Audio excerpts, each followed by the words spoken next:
అమ్మాయ ఎవరు చూడలేదండి. వీటిని కాపాడుకోలేక చచ్చిపోతున్నాం. మొహమాటానికి ఎవరిని అడిగారు అనుకోండి, ఇస్తామా చేస్తామా. అందుకే ముందు వీటిని దాసేద్దాం బీరువాళ్ళని.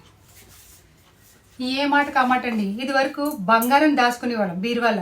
ఇప్పుడు బంగారం లాంటి ఉల్లిపాయలు దాయాల్సి వస్తుంది. కర్మ కాకపోతే ఏం చేస్తాం.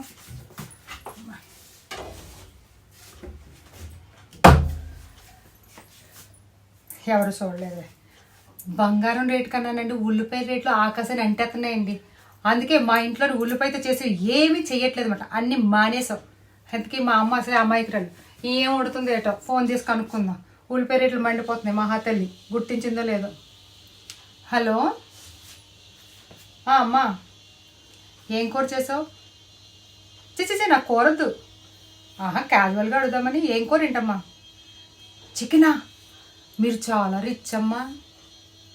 ఏమా మరి ఉల్లిపాయ రేట్లు ఆకాశాన్ని అంటుతున్నప్పుడు మీరు చికెన్లు మటన్లు వేసుకుంటున్నారు కదా, మరి వండుకుంటున్నారు కదా, అందుకే మీరు చాలా రిచ్ అమ్మా.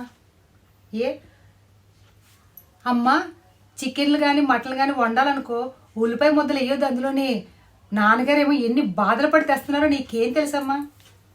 ఎంతకీ నా కూర. మేము చికెన్ మటన్ చేపలు అన్నీ బంద్ ఉల్లిపాయ రేట్లు తగ్గే వరకు. మా కూర చెప్పాను అనుకో నువ్వు షాక్ అయిపోతావు. అమ్మో ముందు చెప్పాలా? ఉల్లిపాయ పులుసు. ఉల్లిపాయ పులుసు.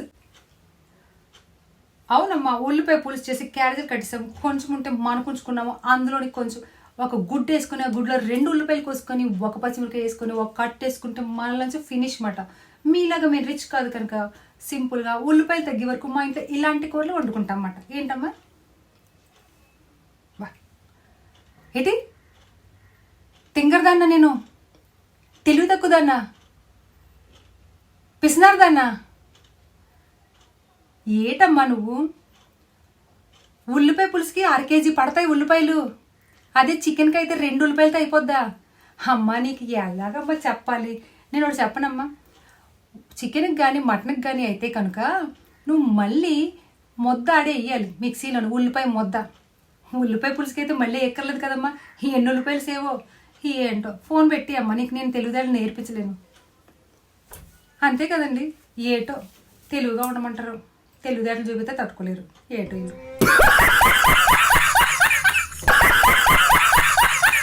మన కరెక్ట్.